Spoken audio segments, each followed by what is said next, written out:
Yossi Media and the American Heart Association present Check In and Check Up for your health. Do you or a loved one suffer from heart health problems? If so, this show is for you. Did you know heart disease is the #1 killer for all U.S. adults and stroke is the #5 killer and the leading cause of disability? Now, as frightening as those statistics are, the risk of getting those diseases are even higher for Black people. Now, the good news is that Black people in the U.S. can improve their odds of preventing and beating these diseases by taking simple steps to address and improve heart health. Life's Essential 8 are the key measures for improving and maintaining cardiovascular health as defined by the American Heart Association. Better cardiovascular health helps lower the risk of heart disease, stroke, and other major problems. In addition to seeing your doctor regularly, eating better, being more active, getting healthy sleep, and managing blood pressure and other behaviors and factors are vital to achieving optimal health. Today, joining Sybil in our discussion about Life's Essential 8 are comedian Guy Torry and Dr. Yvonne Commodore Mensah. Get ready to take some notes, join us in the chat with your heart health questions, and learn more about Life's Essential 8 at heart.org. And now, here's Sybil. Hello, I'm Sybil Wilkes, and welcome into our discussion about Life's Essential 8. On behalf of the American Heart Association and our company, Yossi Media, welcome into what promises to be a life-saving conversation about Life's Essential 8. What is that? We'll talk about it. If you've been reading our newsletter, our What You Need to Know newsletter that we have been talking about for the last several weeks, we'll focus on the need to create a plan to maintain good health. We can't stress enough what it means to have an important key as getting into Life's Essential 8 in the process of developing a healthy lifestyle. And we're looking to the American Heart Association's Life's Essential 8. This is a set of 8 key measures for improving and maintaining cardiovascular health. We're at the beginning of the spring season, although I must say in some parts of the country, spring came and then it left again really quickly. But I promise we are in spring season. And it is a time to talk about renewal. We're also approaching a holiday event that will bring families together and a time to think about renewal in this still new year. We want to get a jump start on something today as we continue to the year. And here to help me get a jump start on that conversation are 2 very special guests and friends of the show. Let's start with ladies first there, Guy Torry. Dr. Yvonne Commodore Mensah is a volunteer expert of the American Heart Association, and she does so much more. She is a board member of the American Heart Association Baltimore and Greater Maryland area, an independent assistant professor at the Johns Hopkins Schools of Nursing and the Department of Epidemiology at the Johns Hopkins Bloomberg School of Public Health. That's a lot to put on a business card. And yet still there's more. So I'm the faculty at Johns Hopkins Center for Health Equity and a fellow and board member of the Preventative Cardiovascular Nurses Association. As a nurse scientist and cardiovascular disease epidemiologist, her program of research seeks to reduce disparities in cardiovascular health among African descent populations locally and globally, as we're talking about sub-Saharan Africa, through epidemiological and community engaged methods.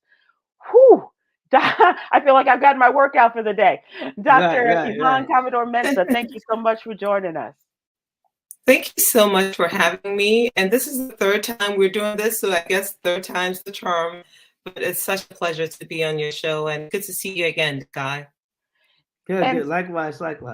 Stand-up Guy comedian is a star of film and television.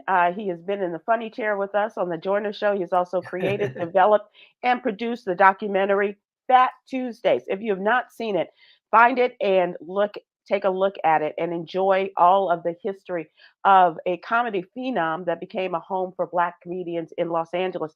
And Guy, almost 30 years ago. I know. I was thinking about that. Next year will be 30 years. So as I'm pitching these new Fat Tuesday shows, I'm going in with that. Like, you got to put this next series up for the 30th anniversary. Absolutely.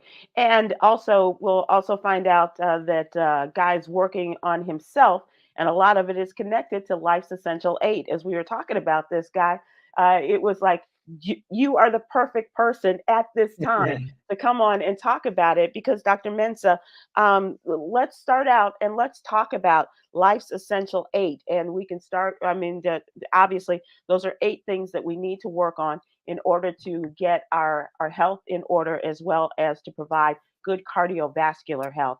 I don't know where you'd like to start. I'd like to start with our diets. And number 1, eating healthily. What does that look like, and what does that mean? Well, before you start, when you see me doing this, I'm actually taking notes. I'm not texting. I'm actually taking notes, because this will be notes. I'm not texting or on social media. Strictly texting. And before we talk about that, Dr. Mensah, Guy's made a good point. When I talk about this, Guy, we ran down all of these things: eating healthy, being active, weight management, controlling your cholesterol, maintaining good blood pressure, maintaining blood sugar, stopping the use of tobacco, and getting good sleep. You are almost able to check off all of those things. All the boxes, man. All of them. All of them. And you're not alone. It's something that we should all be doing. Isn't that right, Dr. Mensah? Absolutely. And Guy, you're not alone in this journey. So I'm so thrilled that we have the opportunity to talk about Life's Essential 8, which is an American Heart Association concept. It's essentially a science-based recipe for a longer, healthier life.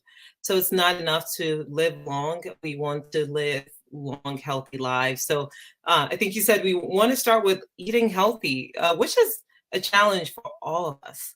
So we know that eating better is linked with better heart health. And so what do we mean by that? We mean that we should all consume a diet that is high in fruits and vegetables and lean protein, and also try to limit our intake of certain foods, such as sugary drinks, foods that are high in saturated fats. So I like to say food is medicine. Really, how do we rethink how we eat and what we eat to promote a healthy life? And also moderation. So I think we all know there are a number of diets out there, and some of us have tried one too many diets. Really the key message is to eat in a way that you know you can sustain this dietary pattern. So we don't like to focus on diet. So I'm sure people have heard of the Mediterranean diet, different diets, and low carb diets, keto diets, you name it. But I think the important message is what we're taking in and what we're also trying to limit. And we know that fruits and vegetables are linked with better heart health, but also consuming good nuts, right? So going nuts for nuts. So peanuts, these are foods that are high in protein, but are low in saturated fats, which may be linked with heart disease as well. When you talk about nuts, I'm sorry, go ahead, Guy. I was gonna say you left out one thing, Sybil, or unless I missed it, was stress. That's not part of diet, but that's another thing that we need to control. And as I talk about stress, and that a lot of stress leads to heart attacks, let's make sure we check on Puffy and see where Puffy is his stress level right now. It's very high, I would imagine. Even those of us who are just getting the news about his personal and professional situation, stress plays a big part. And in someone's lifestyle like yours, Guy, as you are running from one city to another, flying and promoting your shows and things like that. So we will talk about that. In terms of nuts, are there any? You mentioned peanuts, and I've often been told that peanuts aren't good for us because of the saturated fats that may be prevalent in them. Are there better nuts, for instance, as opposed to one as opposed to another? So in general, nuts are good for you. So when we think about nuts, we associate it with oils, right? So we know that animal fats. So when we think about a good steak, the fat that comes from animals has high cholesterol. Right. When we think about peanuts, cashew nuts, so these nuts are generally healthier. They don't have cholesterol, and they are linked with better heart health. So if you must snack, consider nuts, but also how the nuts are prepared. Sometimes we take a good thing and we coat it with a lot of sugar and a lot of salt. So if you go to these stores and you buy a pack of nuts, sometimes they're coated with a lot of salt and sugar, but really trying to consume nuts in the basic form without a lot of preservatives is better for your heart health. And I was gonna say is I've been researching, I've been stepping up my game and eating healthier. So I heard Brazilian nuts are really good to eat as well. I eat a lot of pistachios as well, and also those seeds in there as well. So flax seeds and hemp seeds I've tried recently. Hemp seeds? Yeah. Oh, I haven't tried that. I put them on my breakfast, or if I'm having oatmeal or something like that, or maybe a bowl of ice cream. But I moderation. Yeah, for sure. Just a little scoop. Vegan ice cream. Right. Thank you very much, Guy. Doctor, for those of us that are trying to do this and eat healthily in a personal setting where we're trying to prepare our own foods, I've often heard that your best bet when you're going to the grocery store is to walk the outside of the perimeter of the interior of the grocery store. So all of those things you'll find your fresher items to include in your diet. Is that right? Absolutely. So what you just described, Sybil, are perishable foods. So you think about your vegetables and your fruits, they're usually on the periphery, and they're ultimately better than highly processed foods. So what do we mean by that? So the chips, anything that's bagged, anything that is highly processed. When we think about meats as well, there are certain foods that I generally encourage people to avoid if you can. Really, you think about luncheon meats, salami, like anything that's also canned. And as we're talking about diet, sodium is another ingredient that we have to be very mindful of, and also reading food labels, because a high sodium diet is linked with hypertension, which we know is an important issue, and we'll get to it. So really, as you stressed, foods that are perishable are generally healthier, but foods that are highly processed are not as healthy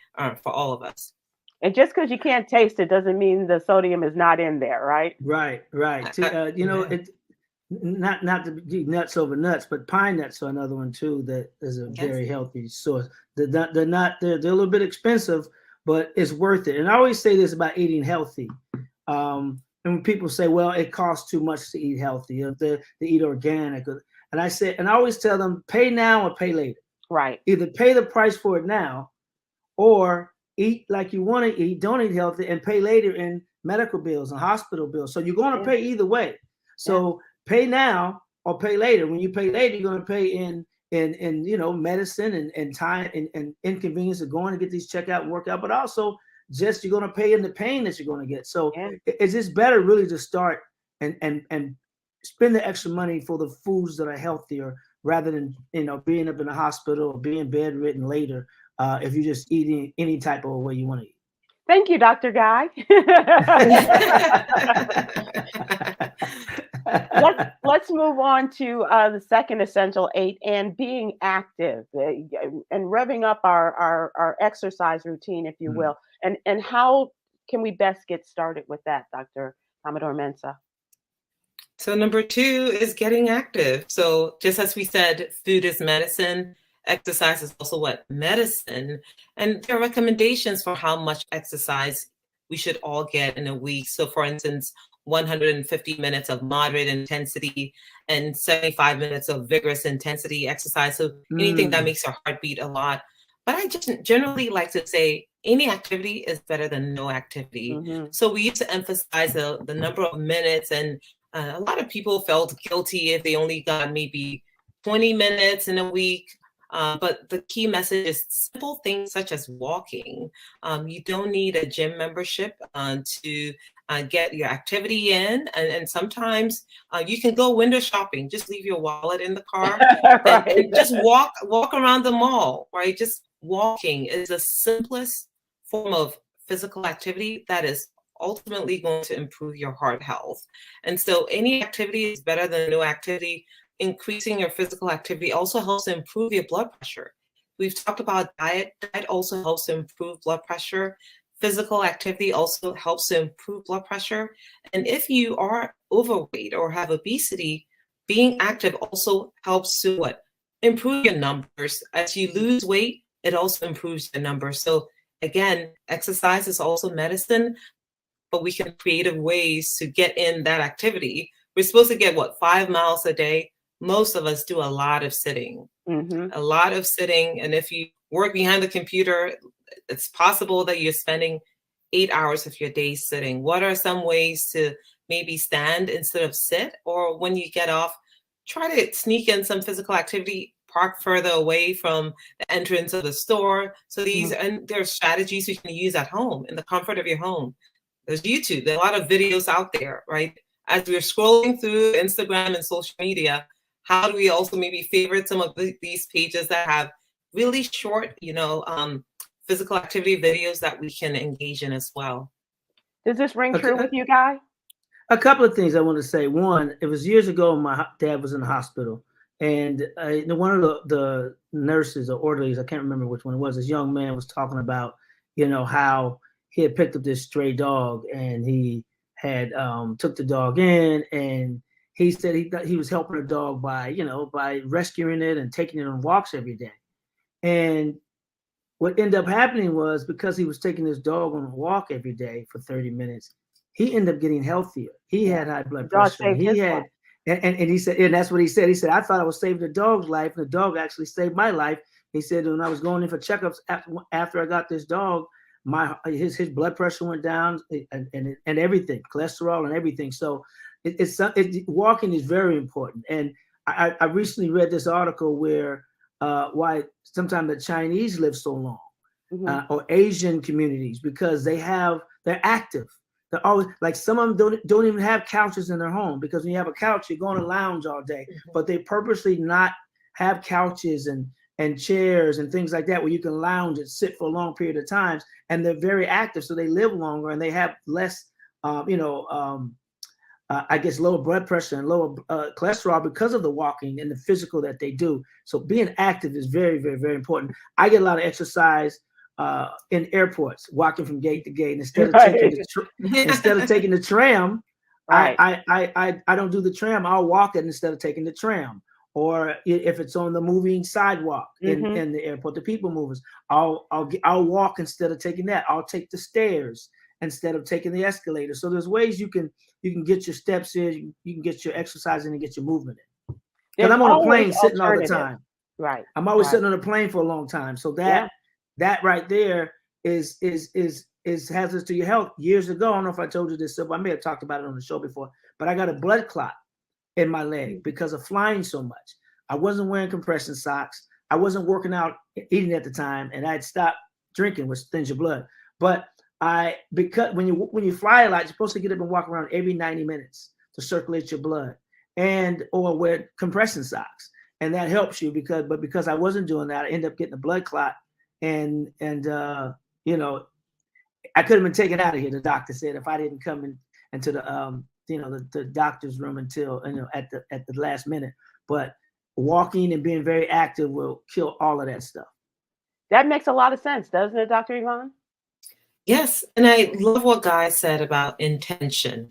So being intentional. So some of the strategies that he shared, taking those extra steps, like making better choices in terms of choosing to stand. If you're binge watching one of your favorite shows, who says you can't stand and watch it, right? As you're standing, if you pace around, you're still not sitting. I think we say, sitting is a new smoking. We do a lot of sitting. And so it really takes that extra effort to be able to get those additional steps in. And we know that the more you do to get your heart beating, the better your heart health as well. So anything that makes your heart beat, Guy. you know what I would do sometimes is either if I'm in a gym in a hotel and I want to catch up on my shows, I take my iPad and I'm watching my shows as I'm on the treadmill, or at home on the Peloton. Instead of watching the beautiful women on the Peloton screen,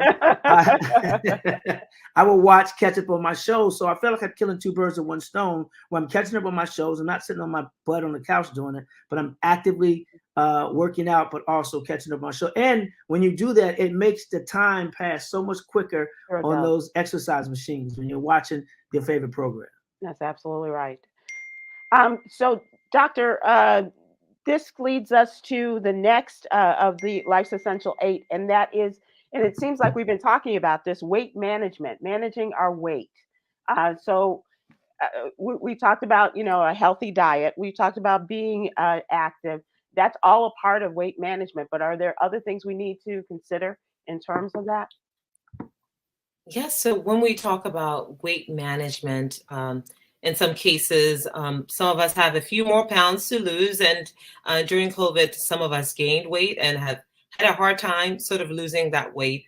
But I also think it's important to stress not just focusing on the scale and the numbers, right? Mm-hmm. So we know that body mass index is one of the ways that we can determine if someone's overweight or has obesity, but really also focusing on your waistline, right? Are you really losing the fat in the right places? Mm-hmm. So sometimes it can be discouraging when you feel like, well, I'm doing the right things. I've changed my diet, I'm being active, but I've only lost like 2 pounds. But what I like to emphasize is that don't just focus on the numbers on the scale, because sometimes you lose fat, but what do you gain in return? Muscle, right? So your muscle fitness is weighs better. More. Yes, right, exactly. And it may take some more time, but really focusing on your heart health and your fitness. How long can you go doing a specific activity without stopping? So yes, BMI and weight is important, but also the waistline. So if you carry more fat around your waistline, that is linked with worse heart health than carrying your fat, right? And at least for women, right, having wider hips. So carrying your fat around your hip circumference is linked with better heart health than carrying the fat around your gut. So that's another thing to measure. Do your clothes fit a little looser, right? So if you're going from a size 10 to an 8, you're doing the right thing, right? Mm-hmm. So, but we know that the more of you there is, the harder your heart has to work. And that's why, and I also like to say, sometimes weight can be a very dicey topic, right? And so the most important thing is to focus on health, right? What does being healthy look like for you? What are ways that you can have realistic goals to achieve health? And we know that in this day and age, also obesity is a disease. I think we're recognizing that it's not a moral failing.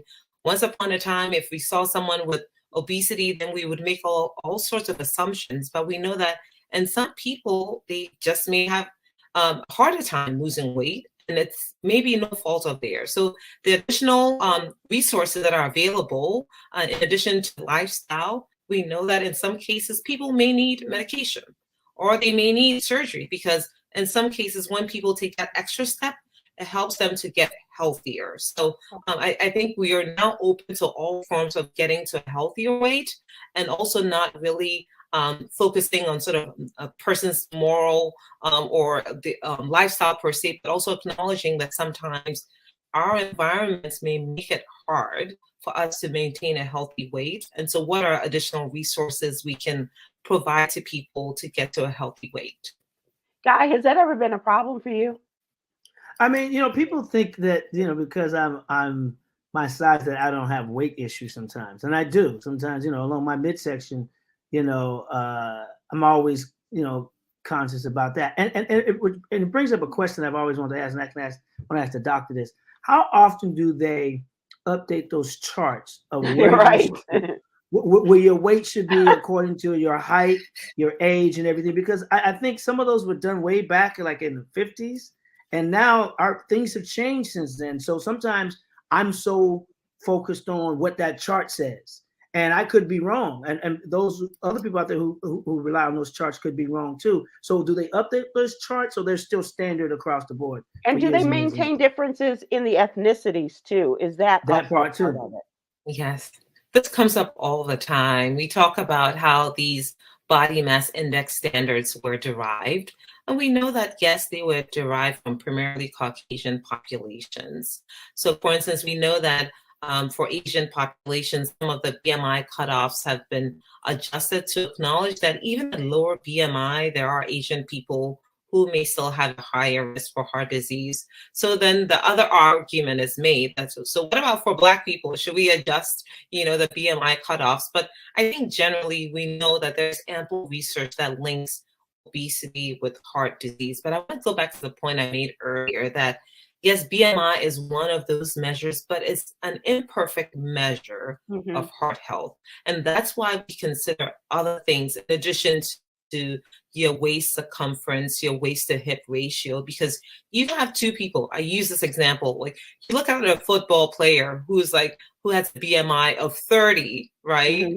And you think, well, in that case, they may have a BMI of 30 because they have a lot of muscle, right? So the BMI does not account for the amount of muscle a person has. So it's not perfect. You compare that person who's a football player to someone who has a BMI of 30, but is more fat than muscle. So yes, there are limitations, but generally we like to see that, where you carry your fat matters, and trying to sort of reduce sort of the fat in your midsection improves your heart health. So let's talk about something that that we know we should do, but we may not have enough information about it, and that's controlling our cholesterol.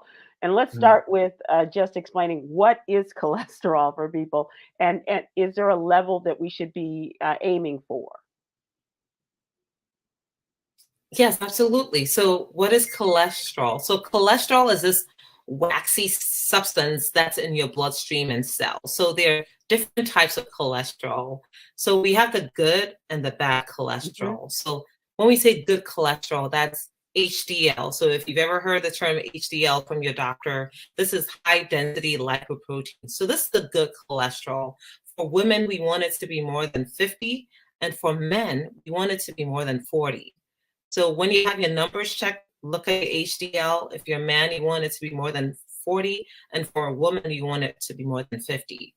Then we have the bad cholesterol, which is LDL. So it's low density lipoprotein cholesterol. So for this, we also want it to be less than 100, right? So whether you're a man or woman, the ideal number is less than 100. So the HDL helps to clear the bad cholesterol, the LDL, from your bloodstream. So those are the two numbers. We also have total cholesterol that calculates the total of your HDL, LDL, and also your triglycerides. But one thing I'll say is that cholesterol usually comes from two sources. One is your body. So your body makes all the cholesterol it needs. The second source is food made from animals. Earlier, I talked about animal fats.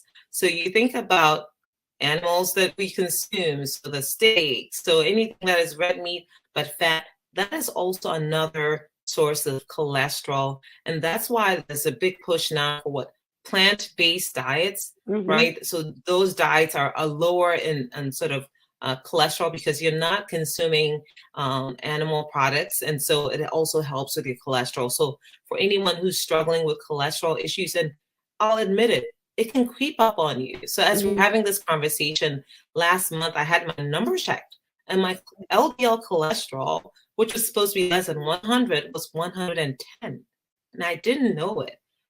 And that's why it's important to know your numbers. So as we're talking, Guy, you're not the only one who's having to manage this. A lot of us are actually living this, where you think you're fine and you go to the doctor and you get your numbers and you're like, hold up, where did this come from, right? So that information is power. And that information also has helped me to change my diet. There are things that I'll pass on, knowing that my numbers are not where they need to be. I'm not taking medication yet, but I'm more conscious of what I consume because my cholesterol numbers have increased slightly.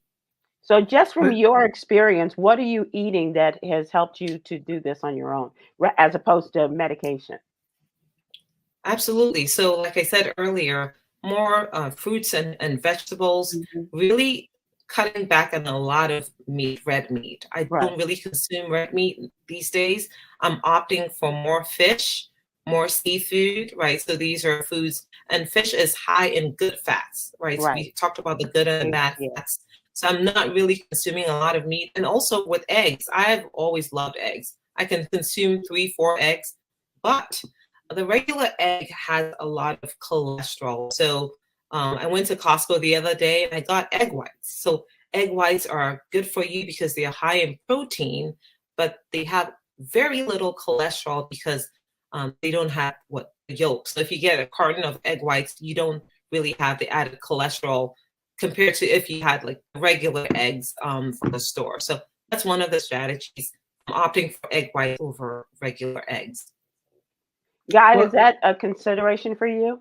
Yeah, I have three things I want to say of what she said. One, plant-based, which you have to watch, be very careful about plant-based because some of the stuff is manufactured in a plant, a big building called a plant. So when they put plant-based on there, they're not lying.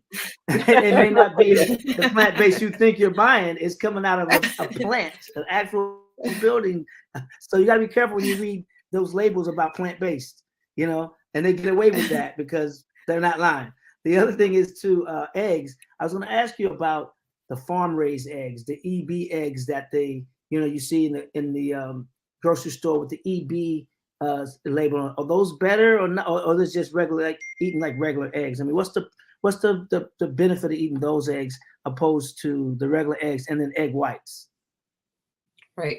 So I think for egg whites, we know that they're lower in cholesterol. Right, but when it comes to eggs, usually free-range chickens, and so there's a lot of, in terms of the health benefits, organic and free-range chickens. So those things are thought to be healthier because when you think about how some of the chickens are raised and some of the options out there, and the reality is not everyone can afford it, right? So we know that sometimes the things that are good for you, and we think about the reasons why as a nation we struggle with a lot of these issues, the healthy foods should be just as affordable as the foods that are not as healthy. So you're absolutely right. There are a lot of options out there, but I usually say whatever is in its natural state, right? If you can afford it, go for it. And over some of these sort of mass-produced foods as well. And you can separate if you can only afford regular eggs, you can separate your egg whites from the yolk, and exactly do that on your own. And I agree. I know everyone, right? It's not easy. I know everyone's, have different income levels and things like that. But what I've learned to do is like I said, pay now or pay later. Yeah, right. So what I've done was start to balance. If I have to pay more for something, then let me cut out something. I was spending a lot of money on things that was basically destroying my life than things that was helping my life, as far as smoked cigars and alcohol, right?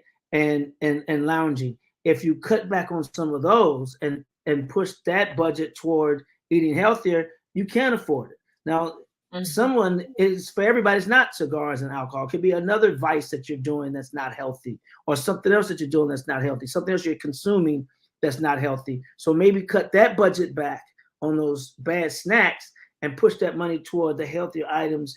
And that way you can maybe be able to afford and pay now rather than pay later. And Doctor, I will, and like Guy, I, am in the process of making changes. And one of the things I do love that I cannot give up at this point is a good cup of coffee. 1 cup of coffee a day. Right. Bad for your kidneys. Right. And as a part of that, having a creamer and doing away with the creamer. So I started to do pistachio milk, right? Because some of the creamers that you see in the store, they say they're plant-based. They also have other chemicals in them that are not good for you, right? Gum is one of those things. And so you have to read the labels and you have to make sacrifices, as Guy said, in order to accommodate this new lifestyle. No, absolutely. So your point is reading the labels, knowing what you're consuming. But honestly, most of us are always in a hurry. We just grab things on the shelf. When you go to the grocery store, you're like, I grabbing 30 minutes, just grab it. But taking that extra time and also doing this as a family too. This is one of the things I do with my son, where when we go shopping, and now he's aware. He'll say, oh, this has this much sodium. Because when you look at it, if you have a bag of chips that has 1,200 milligrams of sodium and you're going to sit and consume the whole bag. Yeah. And most people don't even pay attention to the We're not number even of conscious of servings, it. Yeah. right? So it says 1,200 milligrams, but there are 4 servings. So And a if you eat the serving is whole like bag, this. this is like that. If you eat the whole Right. bag, that's 1,200 milligrams of sodium that you've consumed in one sitting. But as we said This, earlier, really sodium, a diet that is high in sodium is linked with higher blood pressure. So especially if you're diagnosed with high blood pressure or hypertension, sodium is one of the things you have to be super cautious. We talk about canned foods. So if it's canned, there are things that you can do. So if it's canned vegetables, you can actually rinse the vegetables to get rid of the extra sodium. If you can only afford canned, I usually say opt for frozen. So if you have frozen beans versus canned beans, go for frozen, because the frozen doesn't have as much sodium, but in many cases, the canned may be cheaper, and that's what you may have access to. Right. So when you open it, drain it, rinse it, and to get rid of the excess sodium. I didn't know that. Okay, that's good to know. I rarely eat out of a can, but that's very good to know. So let's move to something that we do know about, and many of us know about, having the pressure, as our family members used to call it, maintaining a good blood pressure. And the statistics are startling, alarming, and yet people aren't taking these numbers to heed. Nearly 1 in 2 Americans have high blood pressure, and many don't even know it. So first of all, can you start with what is a good blood pressure? What should we be aiming for? And what do the numbers mean? Absolutely. So I'm glad we were talking about hypertension or high blood pressure. It's my favorite thing to talk about, especially I bet you're a lot of we fun know at a cocktail party. Yeah. It's like, want to know about high blood pressure. But really, I think it's important to talk about it because we know that in Black people, high blood pressure is really one of the contributors to heart disease. And the general population, we know that high blood pressure is the leading risk factor for cardiovascular disease, for strokes. It also affects our kidneys. And get this, and most people are shocked to learn this, high blood pressure is linked with what? Vascular dementia. Yeah. So you think about brain health. We used to just focus on heart health, but now high blood pressure is linked with brain health. And so when we think about the reasons why we should take this seriously, hypertension can do a lot of damage to our body. So what do we mean? So we know that usually the 2 numbers, the top number is what we call your systolic blood pressure. Mm-hmm. And the bottom number is what your diastolic blood pressure. So a healthy blood pressure is what? Less than 120/80. So if your numbers are higher than 120/80, you know that you may be at risk for developing heart disease, right? And so even if your top number, your systolic blood pressure is 128, 130, sometimes people feel like, well, it's not that high, but we know that there are things you can do to reverse that with just lifestyle. Going back to what we said earlier, food is medicine, exercise is medicine. And the thing, and so you mentioned this, high blood pressure can creep up on you. It is a silent killer. You can go years and not know this. I'm just reflecting on an experience I had almost a month ago at a church in Baltimore where we were doing screenings. We're checking blood pressures for churchgoers to educate them about hypertension. And one of the participants said, you know what, doctor, I've been exercising, I've been very active, and I just retired, but my blood pressure has creeped up suddenly. Because when I checked his blood pressure, it was high. And so we started talking, and he said, I run almost 3 times a week. I'm very active, but my blood pressure keeps increasing. And then we started talking, and he said, well, now I binge watch Netflix shows. And then he said, and every time I watch my shows, I have a cup of soup, chicken noodle soup. Oh, wow. Canned soup. So for the past 4 months, he had been enjoying his soup because he thought soup is healthy, it had good vegetables. Exactly. But in 3 months, his blood pressure had increased because of the soup. And he was not aware of it. And I think how you made this point earlier, sometimes people just don't know. And so this is where it's important, why it's important to use platforms such as yours to educate people about sort of paying attention to what you're consuming when you purchase things. How much sodium does this have? If you have hypertension, how can you avoid certain foods or consume less of it? So if you have high blood pressure, food is medicine, exercise is medicine, but also taking your medicines as prescribed.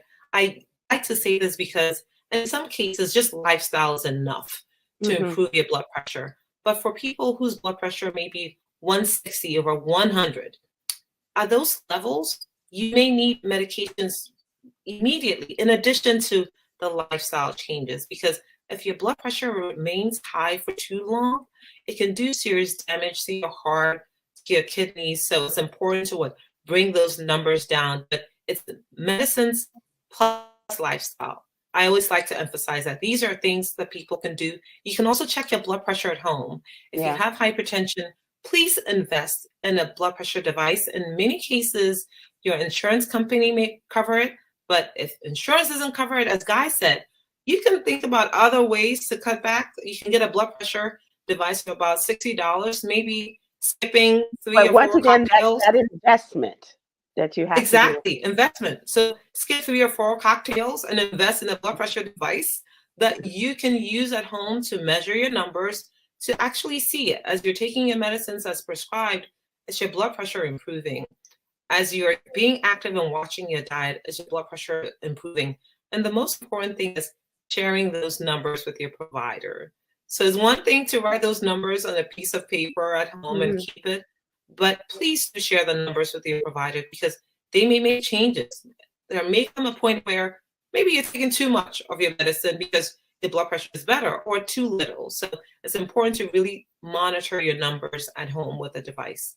Let's also bring in something that Guy talked about, and that is stress. Does that play a big part in your blood pressure numbers?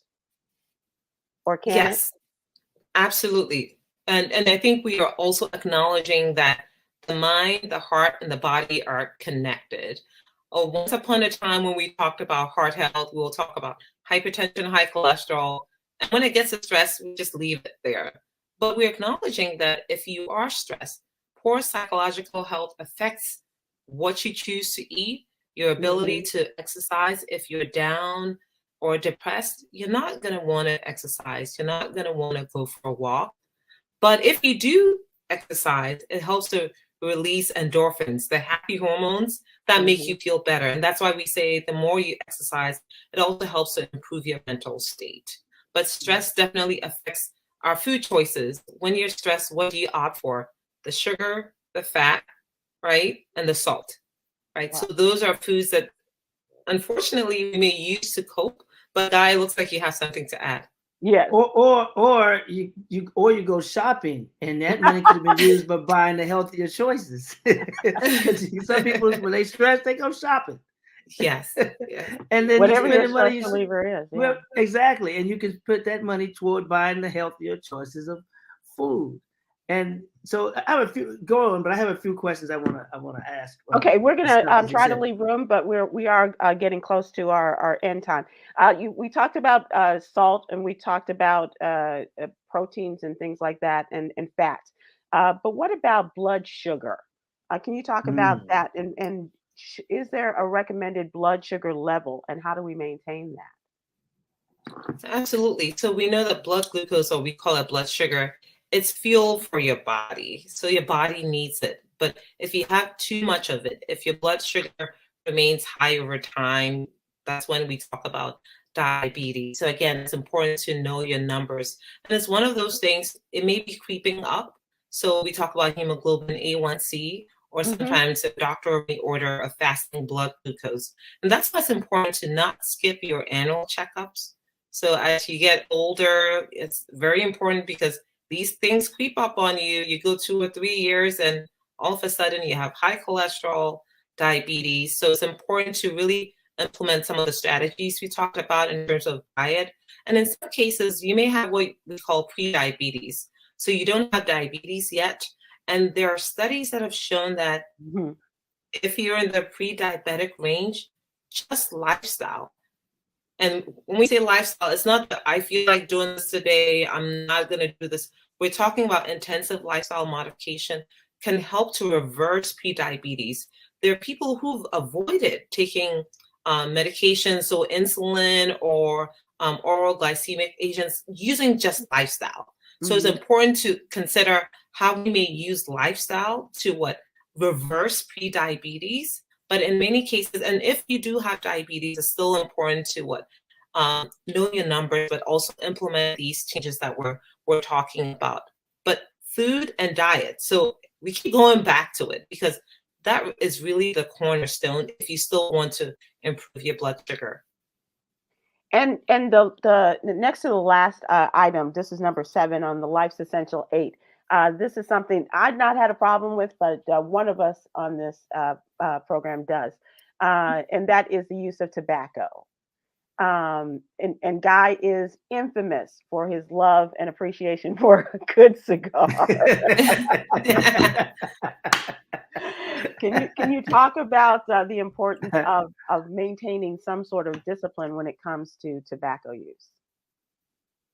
First, I'll say it's hard, right? It may be hard for a lot of people to give up this habit, but smoking really is the single largest preventable cause of death in the U.S., right? It's one thing that if you stop, and if you stop in a month, you're going to reverse a lot of damage that has been done over the years. So especially if, let's say, you have hypertension and you have high cholesterol, also smoking puts you at much higher risk for heart disease. But the good news is that there are resources because, again, we are acknowledging that it's hard for a lot of people to quit. And so there are resources that are available, and also understanding where people are. If someone's not ready, you just have to work with them and figure out, when they will be ready, but also trying to encourage them to consider what's their why, right? If I give up this habit, what are the health impacts? How is that going to make me live a longer, healthier life? But also focusing on the rewards.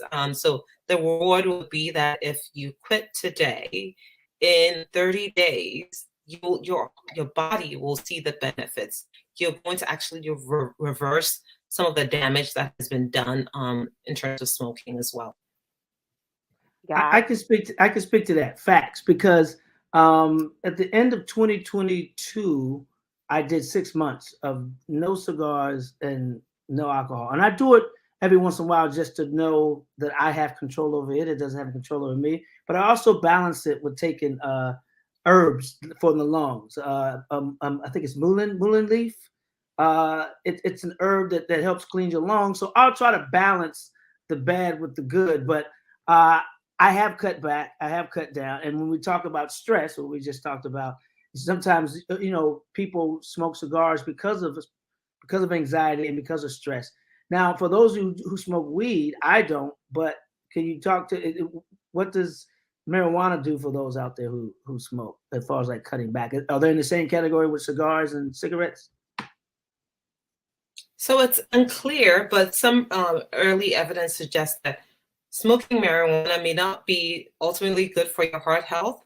So we need longer term studies, but it's one of those things that it doesn't help your heart health, right? And so as we wait for, accumulating evidence to understand what are the overall long-term impacts, what are ways that we can cut out some of these habits. But for some people, it takes time. But the good news is those carcinogens in. You still putting the carcinogens in your body, exactly, no matter what you smoke. Because your body's a temple. Think about what we're putting in our bodies, and really a lot of these products have harmful chemicals. They just do so much harm to the body.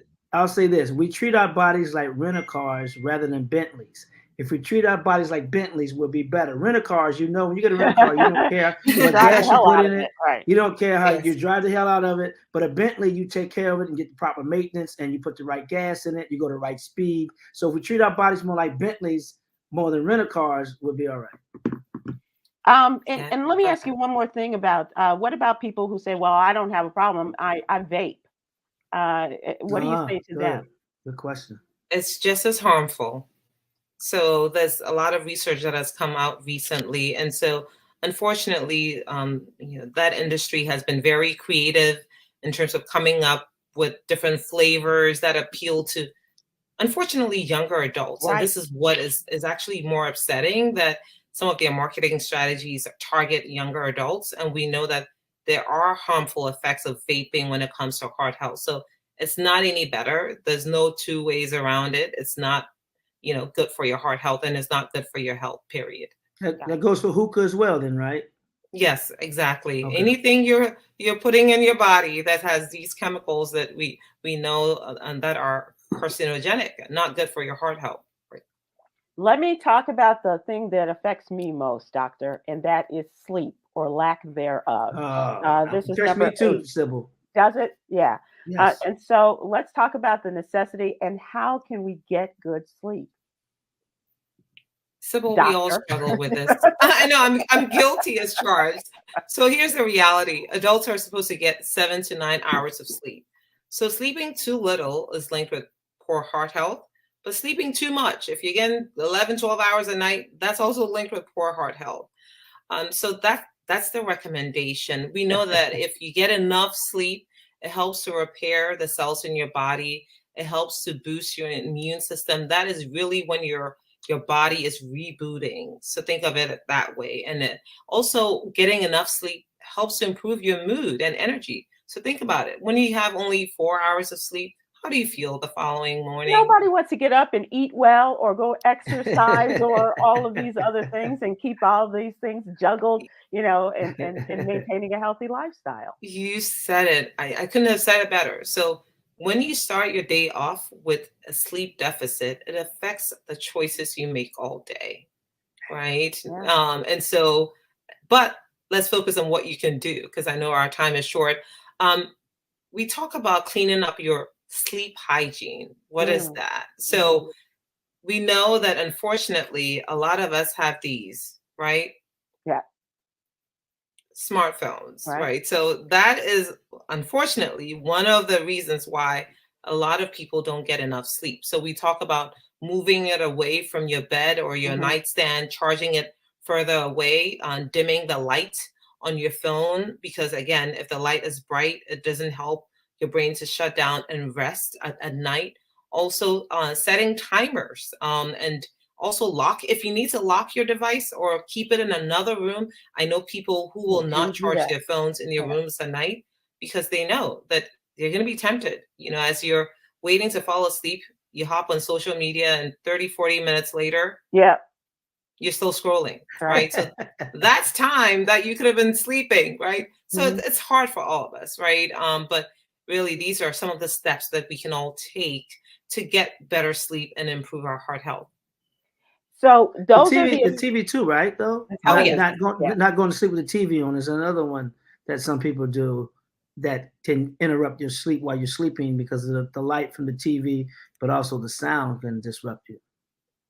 Absolutely. You have we've gone through Life's Essential 8. If you want more information, we always recommend that you go to heart.org for more information. You can see the list and you can see all of the things that Dr.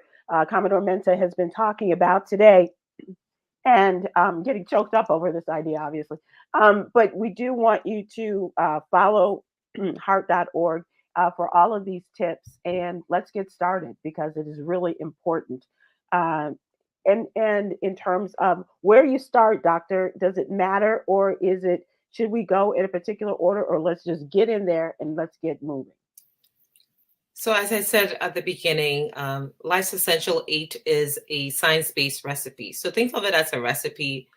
You don't have to start with number 1, which is eating healthy, or ending at getting sleep. I think you know yourself. We all know what we struggle with, and we all know sort of some of the areas for improvement. So just knowing yourself and figuring out what are the 1 or 2 things that I can focus on. If it's getting more sleep, focusing on that. If it's getting more activity. So there isn't really a particular order. I think we just need to know ourselves and know what we need to do to live longer and healthier. We're going to close out, Guy, and I just want you to just give a little bit of your own personal, you've given your testimony, but give a little bit of advice to people on how to best work these 8 steps and what you would suggest to people. Just a quick note in terms of, because we are limited in time, but just, one of those things that you think has made the biggest difference in your life and you too, Dr. Mensah, because you have talked about, how some of these things have affected you. So what's that one thing that made the biggest difference for you? Man, I would just say, what I said earlier, pay now or pay later. You're going to pay either way. So just make health. You cut back on some of your stuff that's not building your body up or not making you feel better or extending your life, and spend that money on stuff that does, even if it's, like I said with the alcohol earlier, it's like, hey, you don't have to buy the $200 bottle of Don Julio, buy the $19.99 bottle of tequila and put that extra money toward eating healthier. But you just got to make those sacrifices, taking the stairs rather than taking the escalator, walking instead of, taking a tram or anything like that. But the two most important things I can say is pay now, pay later, and walk. Get out and exercise and stay active. Yeah. As soon as we get done here, I'm going to do yoga. So thank you for that. Doctor, what about you? You have talked about, the numbers have started to creep up for you. What's the best advice we can get, free advice we can get from you, doctor? So I'll say make it fun. When we think of exercise, we think, unfortunately, of going to the gym on the treadmill or jogging. I think it's important to find what makes you happy, right?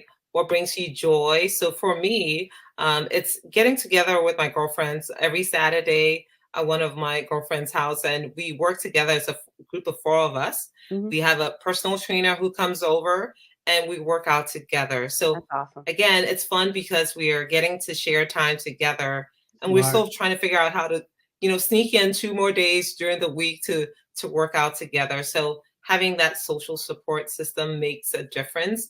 But for me, it's also playing ping pong at home. So again, I get people think ping pong. Yes. So get a table. If you have a basement that's big enough, it's one of those things that it doesn't feel like you're working out, but trust me, in 10 to 15 minutes, you'll be breaking a sweat. So it's important to find what really you enjoy, and don't really have to subscribe. If someone likes to jog, it doesn't mean that you have to do that, but find something that you enjoy, and then it won't feel like work. Yeah, that's awesome. How can people follow you, Dr. Yvonne Commodore Mensah? Absolutely. So I'm on, I guess it's called X now. So Twitter or X at Y Commodore. I'm also on LinkedIn. I look forward to hearing from folks, and thank you so much for this opportunity. It's also always a great time to spend with you. You're a delight and a font of information too. Guy Torry, be careful, be careful, doctor. Be careful, doctor, how you say that you're on X. Oh goodness, I didn't even think of it that way. I'm on Twitter, also known as X. It just say Twitter. Yeah, I'm on X. Oh. Just follow me at Guy Torry, GUY. Torry on Instagram and on Twitter, X, and on Facebook, Guy Torry Live, LIVE. Awesome. We're going to close out with our jewel for the day. Being loving is about small, everyday gestures that show people they are valued and appreciated, making the world a kinder place. You have done that today. We appreciate your words of wisdom and sharing your lifestyle testimonies with us. And we ask you to please go out there and let's get started on these healthier lifestyles, as Guy has noted, as Dr. Commodore Mensah has noted. And we also would like to thank some folks as a result of this programming. We want to thank our partners at the American Heart Association, including Brittany Glover and Arika Kaysen. And with Yossi Media, we want to thank our producer, and that is Cherie White, as well as the ever wonderful technical producer, Chica, and Yolanda Starks-White, our executive producer. Thank you all for joining us. Go to heart.org and you'll thank me later. Take care. Thank you, Guy. Thank you, Dr. Yvonne Commodore Mensah.